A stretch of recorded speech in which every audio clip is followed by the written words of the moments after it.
bunga na ang sitaw ni Ume. Oh. Ito pa. Sitaw, papaya, malunggay,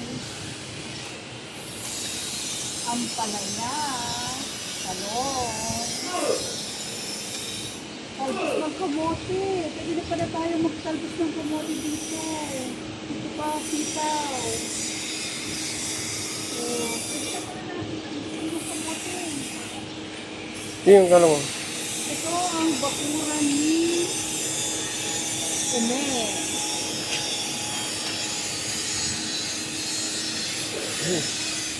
Sinabi ko na yun. Wow, may bunga ang talong.